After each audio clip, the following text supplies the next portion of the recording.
A paz do Senhor para todos.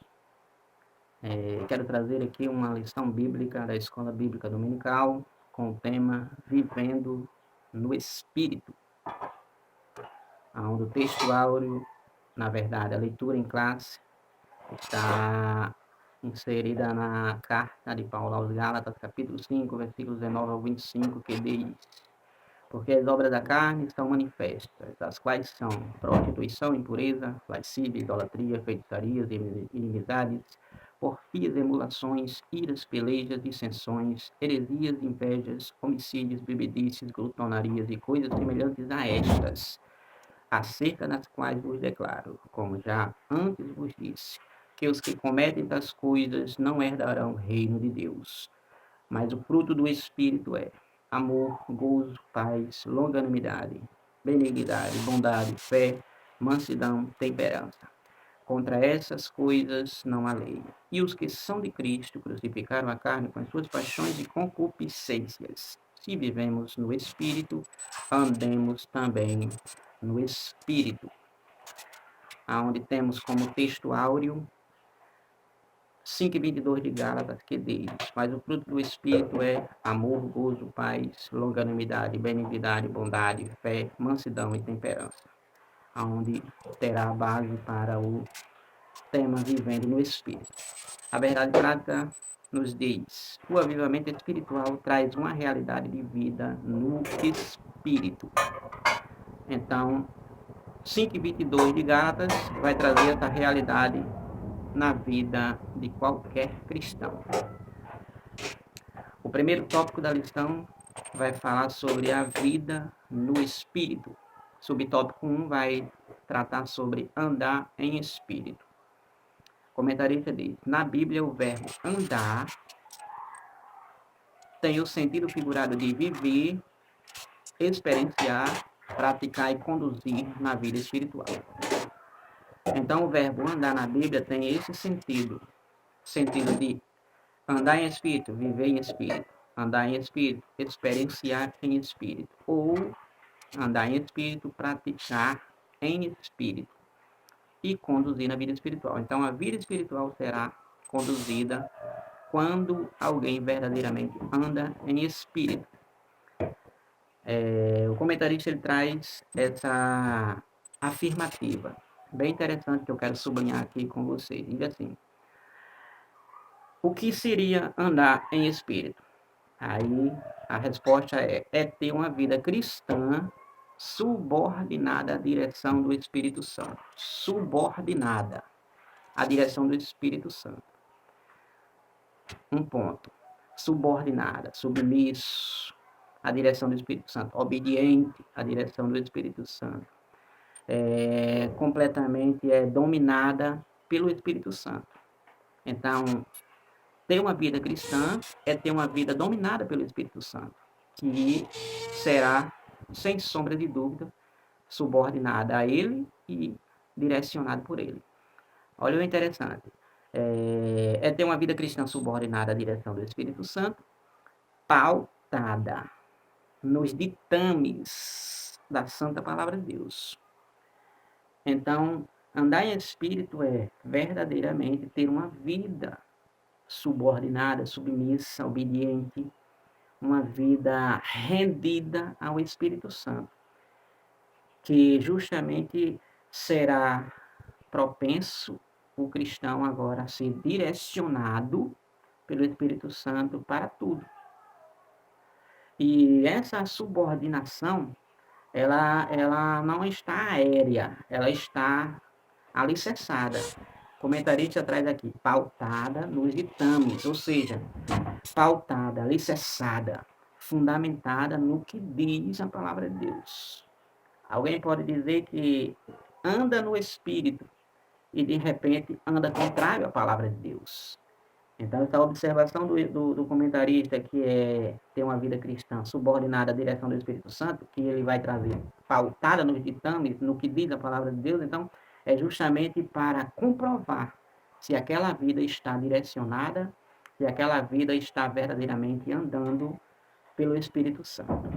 Então, bastante interessante. Então, o que é uma vida que andar em Espírito? É ter uma vida espiritualmente avivada. É ter essa vida subordinada à direção do Espírito Santo e subordinada à direção daquilo que diz a palavra de Deus, conforme aquilo que diz a palavra de Deus. Então, quando essas coisas acontecem, justamente o cristão, ele e está andando em espírito. Romanos 8:1, o andar em espírito vai dar esta comprovação, que a Bíblia vai dizer que, portanto, nenhuma condenação há para com aquele que está em Cristo, porque não anda segundo a carne, mas segundo o Espírito. Ou seja, porque não existe condenação para o cristão que está em Cristo? Porque ele não anda conforme os prazeres e a cobiça e a soberba dessa vida, mas ele anda conforme o Espírito.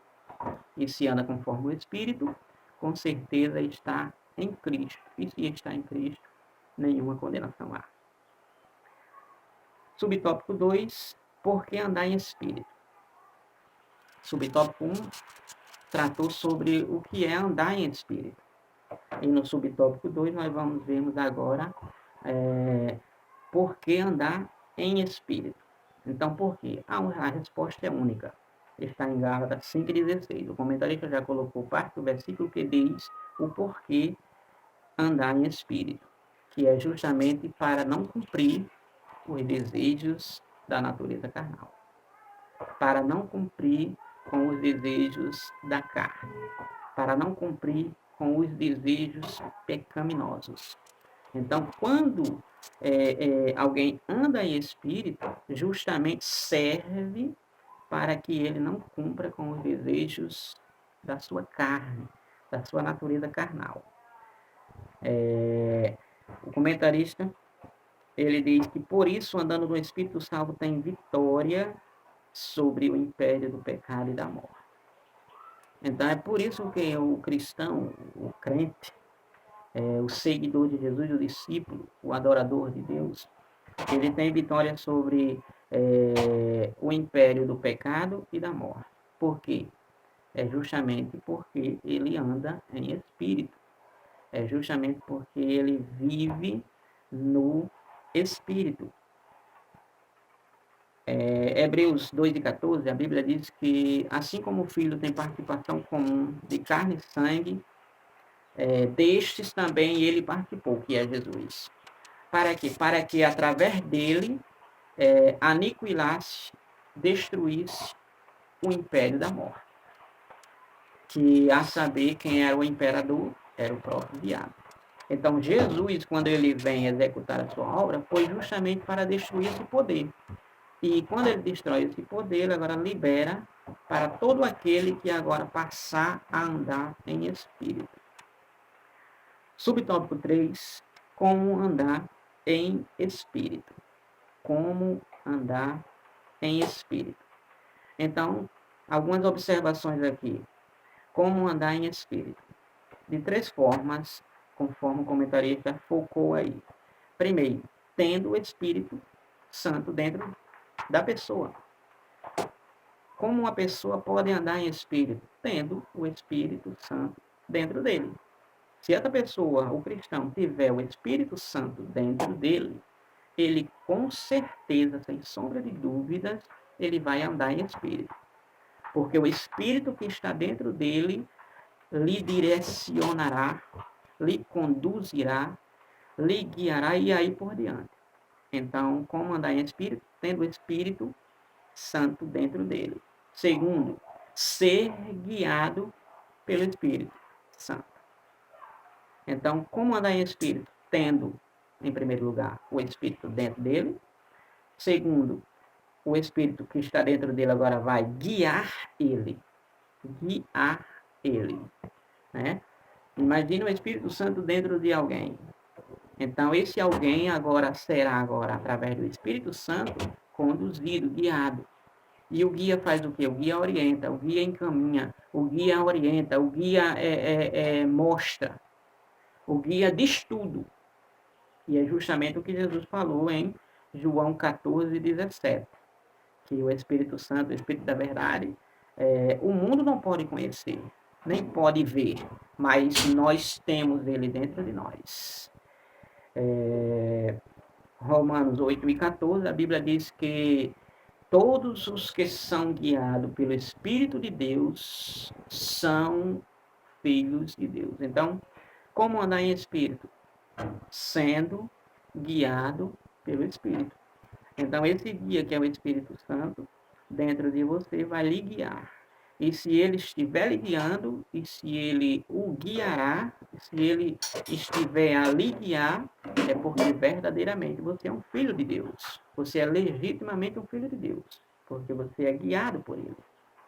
Veja só o que aconteceu com Jesus. Jesus, pelo Espírito, foi conduzido ao deserto. Né? Veja só o que aconteceu com Felipe, no capítulo 8 de Atos. Felipe, ele, pelo Espírito, ele foi levado, né? Levado também ao deserto, para pregar para o eunuco. Então, esse guia é quem lhe leva para todos os lugares, é quem lhe tira de todos os lugares que não lhe é conveniente. É esse guia que está precisando para que verdadeiramente nós sejamos verdadeiros crentes avivados. Então, ser guiado pelo Espírito. E terceiro, primeiro, ter o Espírito Santo. Segundo, ser guiado por ele. E terceiro, ser cheio do Espírito Santo. Como andar em Espírito? Uma pessoa só pode andar pelo Espírito se ele verdadeiramente for cheio do Espírito. Se ele for cheio do Espírito, ele com certeza vai viver uma vida agora no Espírito. E se ele viver essa vida no Espírito, na prática, ele vai ser uma pessoa vitoriosa, ele vai ser uma pessoa diferente, ele vai ser uma pessoa não conforme o mundo, ele vai ser uma pessoa completamente agora cheio do Espírito Santo, que vai transbordar. Estevão, cheio do Espírito Santo e de fé, no meio de um apedrejamento, mas ele cheio do Espírito Santo. Olha o que aconteceu lá na vida dele. Atos capítulo 7. Os últimos versículos vai tratar sobre isso. Então, como andar em Espírito? Dessa seguinte forma. Tenha o Espírito Santo dentro de você. Seja guiado pelo Espírito Santo. E seja cheio dele. Esse ser cheio do Espírito Santo é uma observação, uma ordenança, e considero, como até outras pessoas já transmitiram, que é um mandamento. Você tem que ser cheio do Espírito Santo. E quem é que se enche?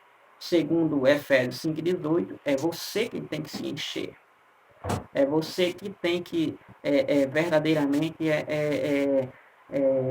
se encharcar desse Espírito Santo. Você tem que ser inundado pelo Espírito Santo. Você tem que ser cheio. Você tem que ser transbordante desse Espírito Santo. E isso é parcela sua. É uma decisão sua.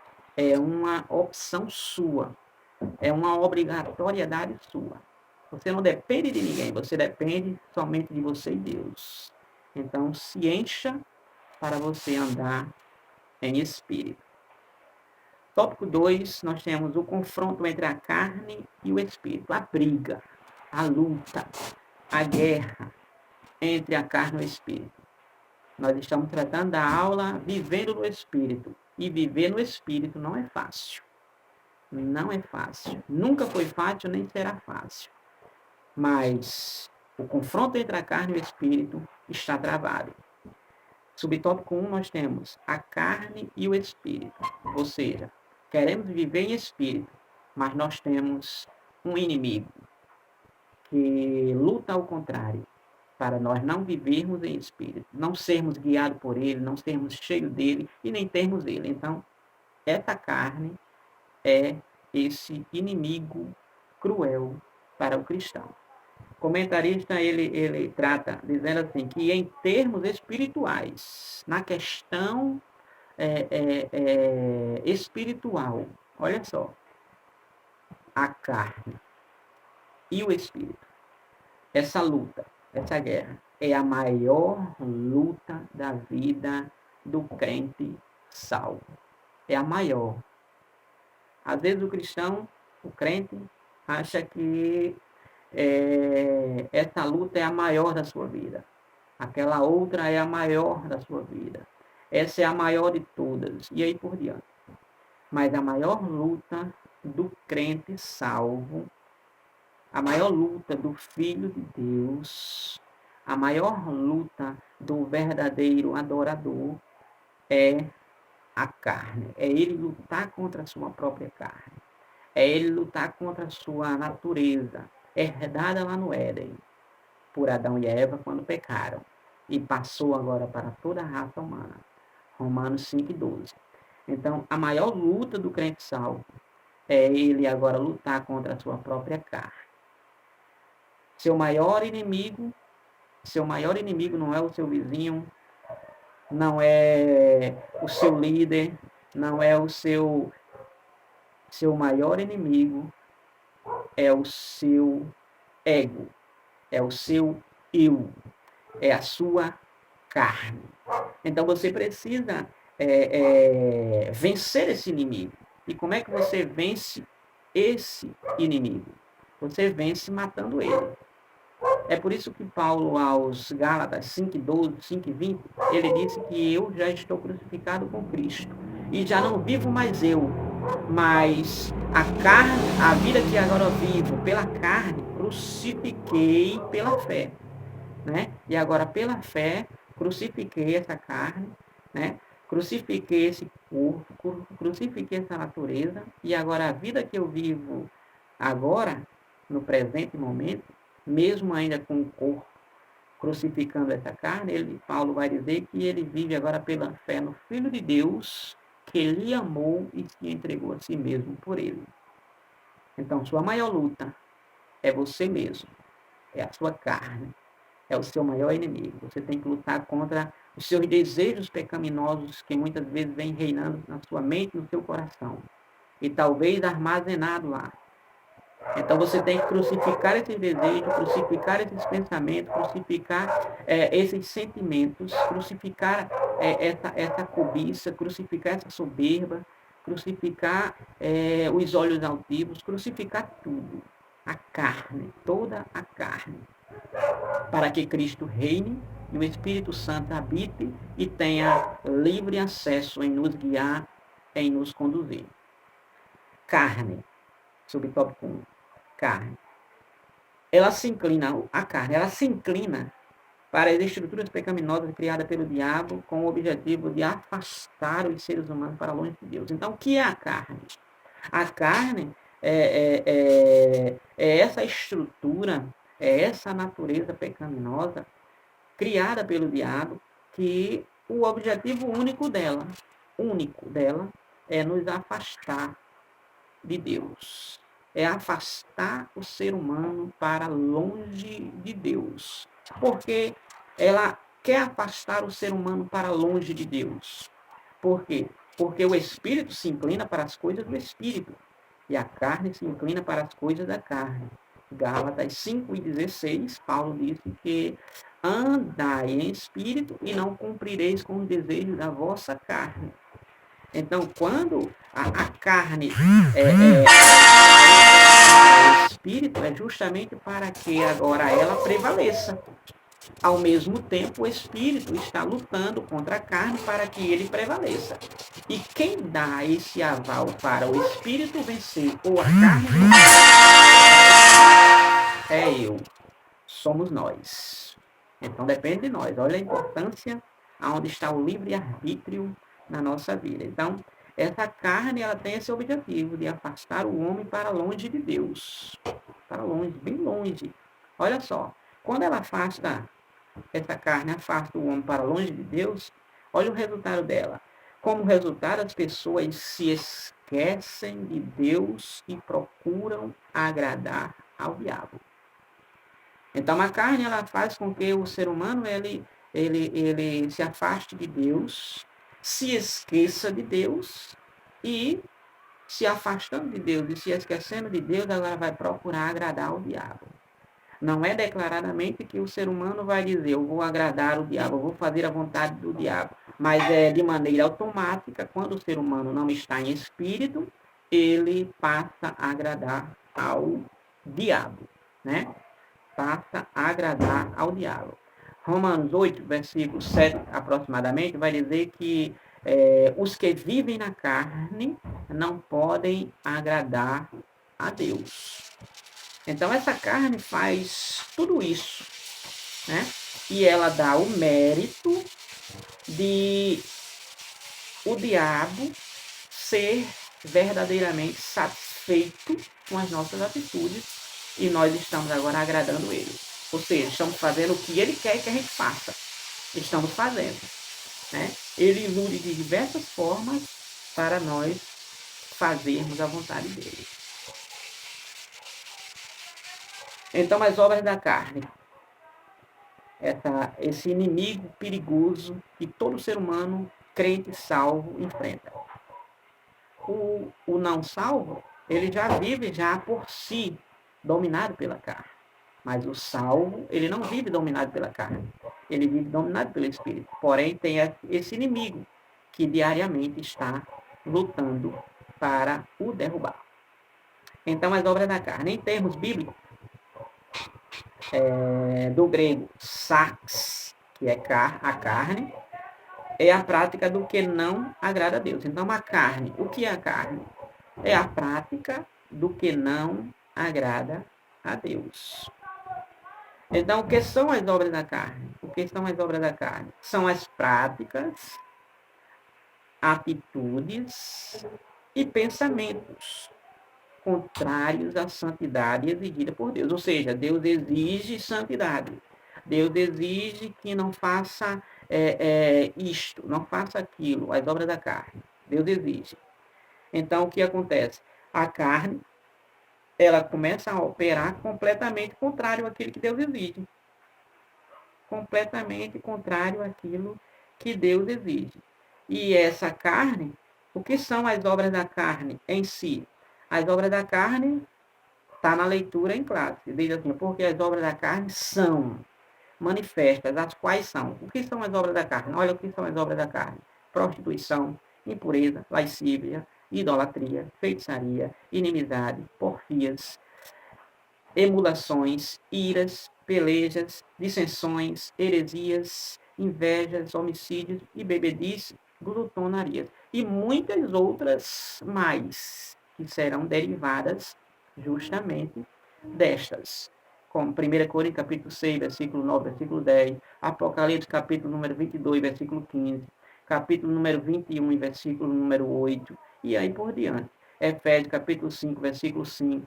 E aí são várias as listas que falam sobre verdadeiramente as obras da carne. Aquilo que justamente desagrada a Deus.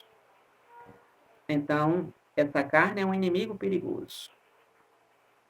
O comentarista ele faz aqui uma observação interessante, que são pelo menos as obras da carne 15 tipos. 15 tipos, classificados em várias categorias.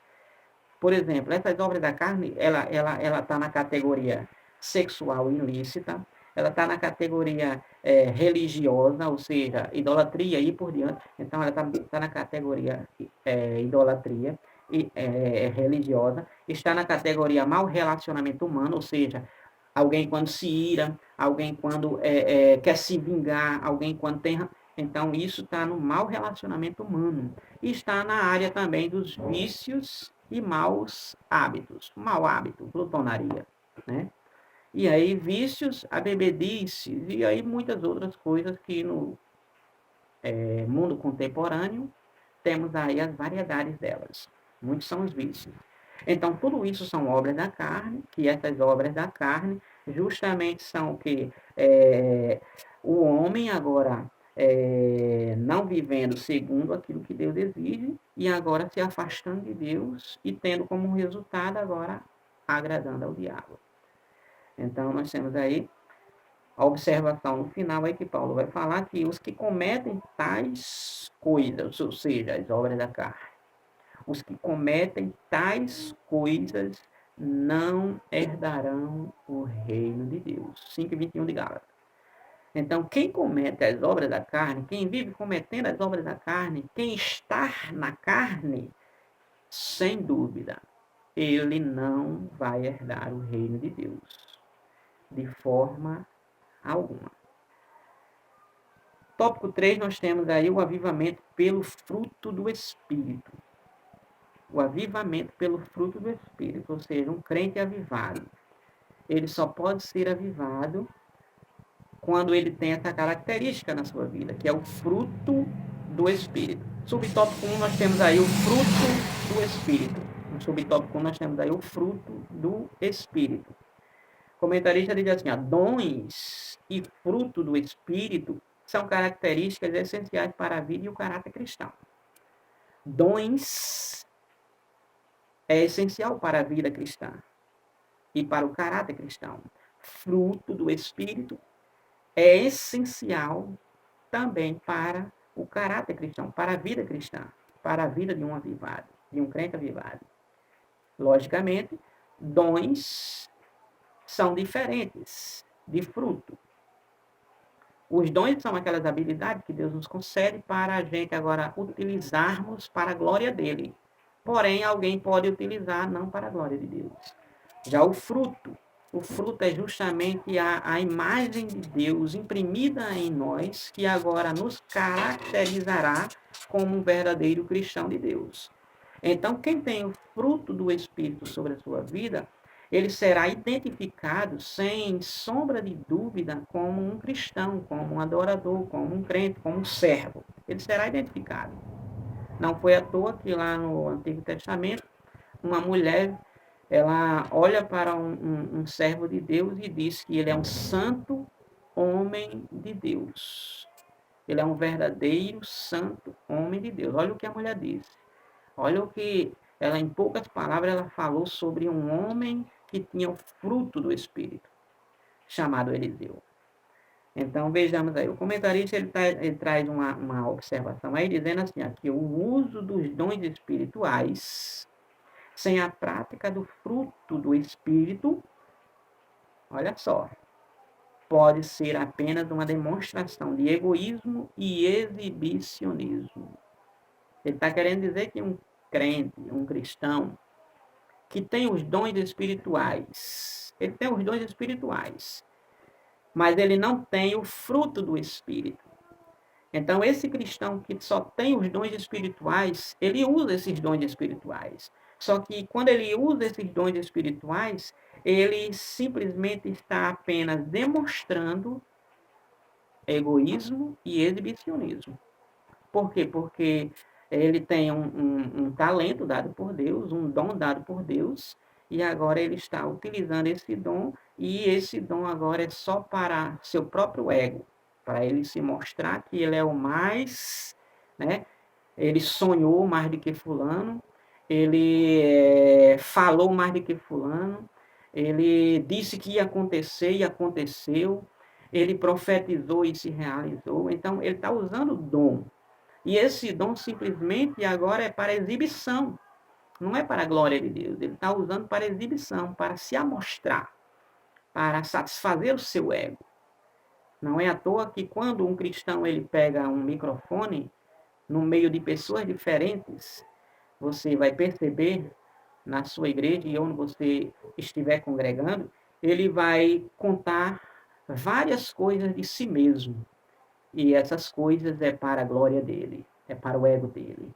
É justamente para exaltar ele, não é para exaltar Deus, é para dizer que ele é poderoso, é para dizer que ele é o magnífico, é para dizer que ele é o cara, para dizer que ele é o que verdadeiramente Deus usa, né? E Deus usa ele e tremendamente. Não é preciso isso. Não é preciso isso. Então, o uso dos dons, sem a prática do fruto do Espírito, pode ser apenas uma demonstração de egoísmo e exibicionismo. Ou seja, o cristão ele tem os dons, executa os dons, usa os dons, mas ele não tem a prática do fruto do Espírito. Ele pode ser um grande propagador num púlpito, num culto, com um microfone, no meio de um pequeno grupo ou um grande grupo, mas o fruto do Espírito não está na vida dele. Ele amaldiçoa. Ele usa o dom para isso, mas ele amaldiçoa. Ele lança maldição. Ele não perdoa. Ele guarda ressentimento. ele é rancoroso, ele é mau, ele trama contra o seu semelhante, ele tem projetos iníquos, como diz a Bíblia, Provérbios 6:19. Né? Ele projeta projetos iníquos no seu coração para derrubar, para matar, para barrar, para impedir, para ele ter uma vantagem em cima. Então, o uso dos dons sem a prática do fruto do Espírito pode ser, não é sempre, mas pode ser apenas uma demonstração de egoísmo e exibicionismo. E pasmem, muitos se exibem por demais. Muitos estão exercitando esse egoísmo. Mas isso não é prova de um avivado. É prova de um egoísta que se exibe assim quando tem uma oportunidade. Então, um cristão, comentarista, um cristão não pode dar bom testemunho sem a unidade do fruto do Espírito. Um cristão não pode dar bom testemunho sem a unidade do fruto do Espírito. Ele não pode dar um bom testemunho sem esse fruto. Ele pode, num culto, falar línguas. Ele pode, num culto, pregar bem. Ele pode, num culto, dar uma boa conclusão. Ele pode, num culto, dirigir um culto. Ele pode, e aí por diante. Mas um cristão não pode dar bom testemunho sem a unidade do fruto do Espírito. Então, no culto é uma coisa, mas na vida real é outra. Outra. Completamente diferente. Justamente porque falta o caráter. E se falta o caráter é porque falta o fruto do Espírito. Então, não pode ter amor sem ter fé. Ah, eu tenho fé, mas não tem amor, não ama, odeia. É um assassino, como diz 1 João, o apóstolo do amor. É assassino, é mentiroso. Justamente porque não ama. Justamente porque a prática é contrária. É obra da carne, atuante na vida dele. Na fala, é uma fé. Na fala, fala fé. Mas na prática, fala maldade. Na prática, fala matança. Fala crueldade. Trama. Então não pode ter amor sem ter fé. Não pode ter gozo, que é a alegria. E não ter benignidade, bondade ou esperança, temperança. Um aspecto do fruto não pode ser dissociado do outro. Então, não dá para dizer que é cristão, não dá para dizer que tem avivado, mas na prática o fruto está longe, completamente longe. O fruto tem que ser visível. Olha só, que fruto é esse que você está falando? Justamente no subtópico 3, que é o último subtópico, ele vai falar sobre os aspectos do fruto do Espírito, que é o aspecto, são 9, citado 5:22 de Gálatas, que é o amor. Esse amor é o amor ágape, ou seja, o comentarista diz que é mais que filantropia, é mais que filantropia, ou seja, é mais que uma caridade. Porque alguém pode ser caridoso, mas não ser amoroso de verdade. Não ter o amor ágape, o amor de Deus. Que esse amor é justamente o amor de Deus no coração do homem. É aquilo que João 3,16 declarado por Jesus, na prática, também é na nossa vida. A Bíblia Sagrada vai dizer, capítulo 5 de Romanos, que Deus ele derramou, 5:3, se não me foge a memória, que Deus derramou o seu amor em nossos corações. Que amor é esse? É o amor ágape. É aquele amor que ama verdadeiramente. É aquele amor que ama, mesmo que não venha ter benefícios. Mas se alguém vai ser beneficiado, esse amor vai entrar em cena. Por exemplo, o bom samaritano, capítulo 10 de Lucas, versículo 25 a seguir. O bom samaritano era um estrangeiro, mas encontrou um um homem que estava precisando de ajuda. Aquele homem não era nada seu. Nada, nada, nada, nada. Ele ia passando de viagem, encontrou ele parou a sua viagem, adiou a sua viagem, levou o homem para uma hospedagem, gastou dinheiro e aí por diante. Ele teve toda uma despesa. Imagine, só o amor de Deus faz isso. Só o amor de Deus. Não é aquele amor de palavras. 1 João capítulo 4, versículo 18 mais ou menos, vai dizer: filhinhos, não amemos só de palavras, mas em atos e em verdade. Não ame só de palavra. O amor de Deus, ele não faz o crente amar só de palavras. Ele faz o crente amar na prática. Não é só nas palavras, é amar nas palavras e amar na prática. Né? Amar na prática. Então, os 9 frutos do Espírito, aspectos do fruto do Espírito, um é amor, o outro é gozo. Esse gozo é a alegria, que é a profunda alegria produzida pelo Espírito Santo. Então, essa alegria que Deus concedeu pelo Espírito Santo, que é o fruto, o gozo do Espírito Santo, o fruto, nada nem ninguém vai tirar. Uma ameaça não vai tirar essa alegria. Um abafamento não vai tirar essa alegria. Alguém ridicularizando, humilhando, talvez em plateia, não vai tirar essa alegria. A alegria de seguir a Deus, de servir a Cristo, não vai ser tirada por isso. A alegria de ser colocada agora em uma fornalha, como aconteceu com os hebreus, em Daniel, capítulo número 3. De ser lançado em uma cova, Daniel, capítulo 6, capítulo 4.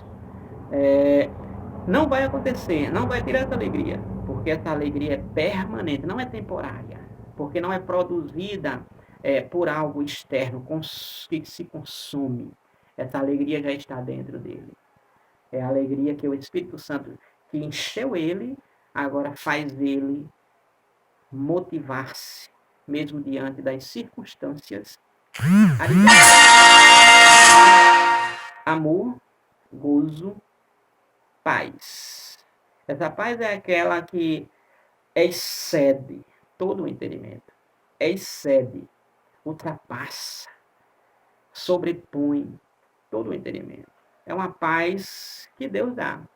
É essa paz que é significativa para a nossa vida, porque antes nós éramos inimigos de Deus por natureza, mas agora a paz de Deus que está em nós, através do Espírito Santo que habita em nós, agora nos dá essa verdadeira dimensão de exceder, de ultrapassar, de sobrepor todo o entendimento. O raciocínio humano. Longanimidade, que é a paciência para suportar a adversidade e os defeitos dos outros. A longanimidade, que é a paciência. Deus tem paciência comigo, tem paciência com você. É a causa do ser humano ter a oportunidade de adquirir uma salvação. É justamente a longanimidade de Deus. Então, como Deus foi paciente comigo, eu agora, com o fruto do Espírito, eu serei longânimo para o meu semelhante. Eu terei paciência com o meu semelhante, suportando ele, justamente para um bem maior, ganhá-lo, né? Não levá-lo para longe, mas trazê-lo o mais depressa para perto de Deus. E para isso é preciso ter longanimidade. Longanimidade. Bondade, benignidade. Benignidade é a qualidade de quem é benigno, de quem é benigno, de quem é bondoso, de quem é perdoador. Benignidade. Quantos cristãos que não é perdoador, que não é bondoso, que não é benigno, foi perdoado, quer ser perdoado por Deus, mas não é perdoado, não perdoa, querendo esganar, querendo matar, se alegrando com a desgraça do seu oponente, segundo ele, seu inimigo. Seu inimigo não é o seu companheiro de igreja, seu inimigo não é o seu companheiro de localidade, de trabalho, de colégio. Seu inimigo é sua carne, se lembre. Então, ele não é benigno. Então, com o fruto do Espírito, ele se torna benigno. Ele se torna perdoador, bondoso. Bem interessante. O fruto do Espírito na nossa vida, o que ele proporciona. Então, o fruto do Espírito, ele traz benignidade, também traz bondade. Bondade.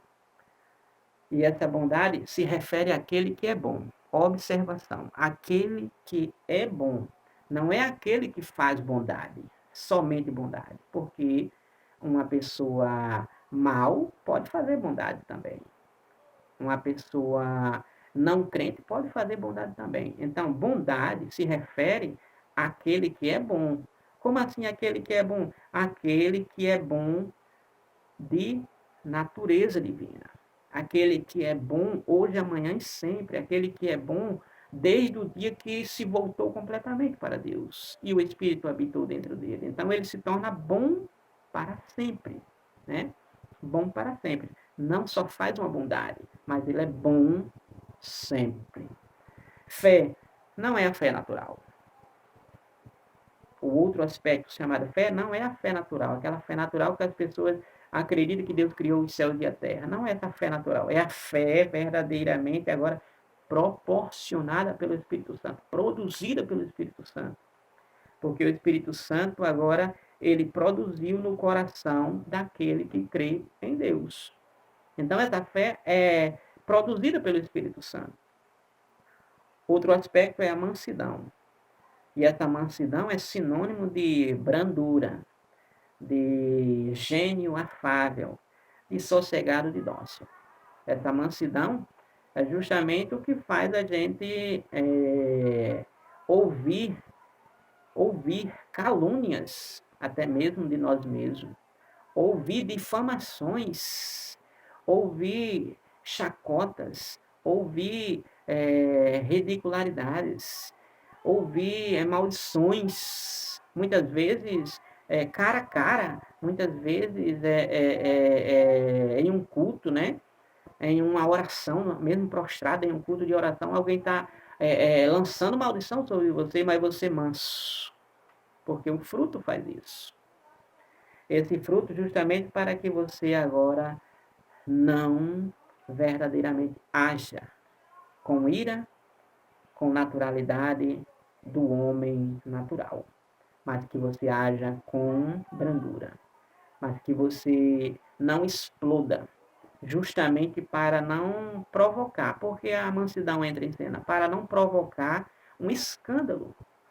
Porque quantas vezes você se segura, quantas vezes você quer falar, quantas vezes você quer protestar, mas você se segura por amor ao reino de Deus, por amor aos mais fracos na fé, por amor aos filhos neófitos, por amor aos novos convertidos, por amor à obra, para a obra não sofrer. Então a mansidão entra em cena. Temperança. Temperança é o aspecto elevadíssimo do relacionamento com os outros, com situações e fatos diversos na vida.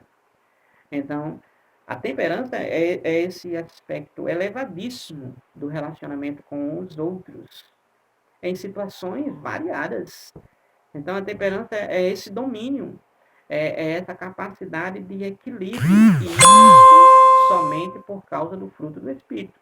E isso somente por causa que ele tem o Espírito dentro dele, ele é guiado pelo Espírito Santo e ele é cheio do Espírito Santo, somente por causa disso. Vejamos o que aconteceu com José.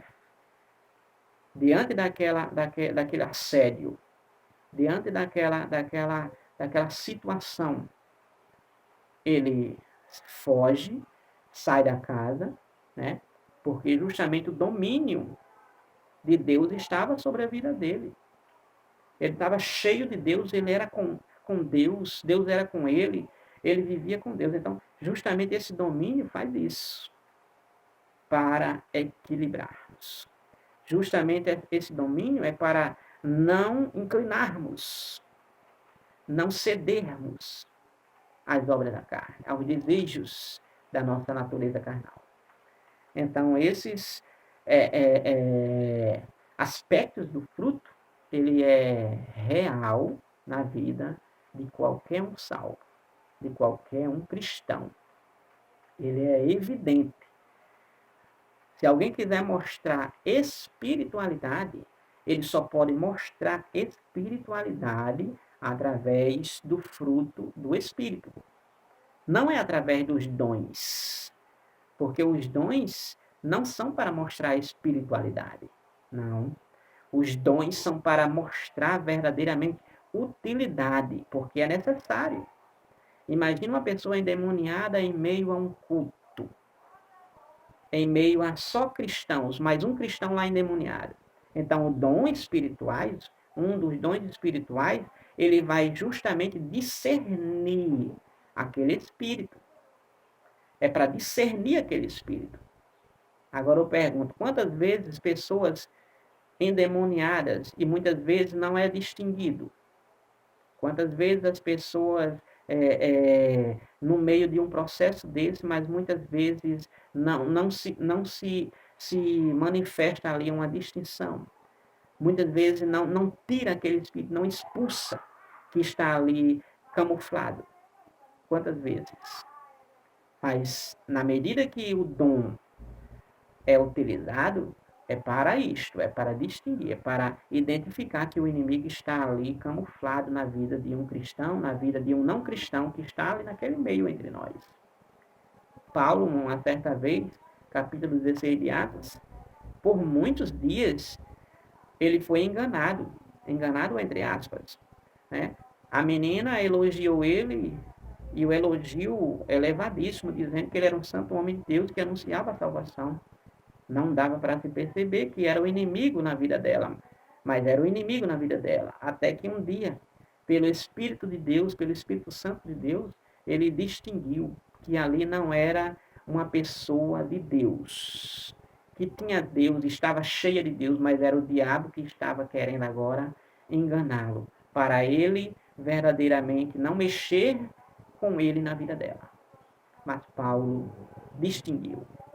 A Bíblia diz que ele se perturbou e ele tirou aquele espírito da vida da menina, um espírito de adivinhação, era um demônio. Então é isso que precisa acontecer. Então não dá para os dons do espírito não é para mostrar superioridade, não. Não é para mostrar que é o super, não. Os dons do espírito é para utilidade na obra e para a glorificação do nome de Deus. Agora, o caráter, o fruto é a prova real.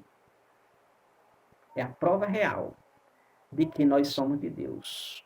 Lembre-se, Deus não quer simplesmente que a gente diga que Ele é bom, mas Deus quer que a gente diga que Ele é bom e nós mesmos sejamos testemunhas de que Ele é bom. Deus não quer só que a gente testemunhe sobre Ele, mas Deus quer que a gente seja também identificado como verdadeiro servo de Deus, testemunha. Não é só para falar de Deus, a gente temos que ser de Deus. 1:8 de Atos, a Bíblia diz que Jesus declarou que eles, os discípulos, quando recebessem a virtude do Espírito Santo, seriam as suas testemunhas.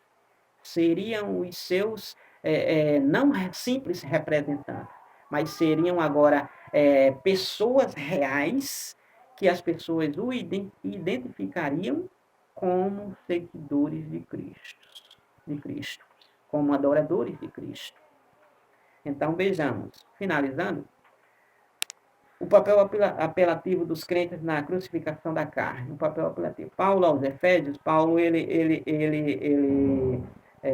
ordena aos cristãos de Efésios a se despojarem do velho homem e se revestirem do novo, a se despojarem, a tirar toda a carne, a tirar toda a natureza velha e agora reinar o novo homem, que segundo Deus é criado em verdadeira justiça e santidade. Efésios 4, 22 a 24. Aos romanos, Paulo exorta a eles pararem de oferecer os seus membros como um instrumento de iniquidade, de pecado. Ou seja, os membros que eram usados para o pecado, para pecar, agora Paulo recomenda, exorta, para que eles usem agora para a justiça. para a santificação. Justamente era o contexto que eles viviam em prostituição. Aos coríntios, Paulo recomenda os coríntios limparem-se de toda contaminação do corpo e do espírito, ou seja, tanto externo como interno. Tanto é o corpo santificado, como também a mente santificada, não deixando reinar um pensamento impuro, como prostituição. Não, Paulo recomenda a se limpar de corpo, alma e espírito, como é 1 Tessalonicenses 5, 23.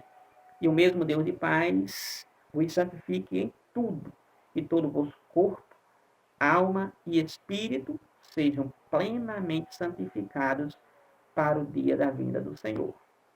Então, que Deus abençoe. Essa foi a aula Vivendo no Espírito. Deus abençoe a todos, em nome de Jesus.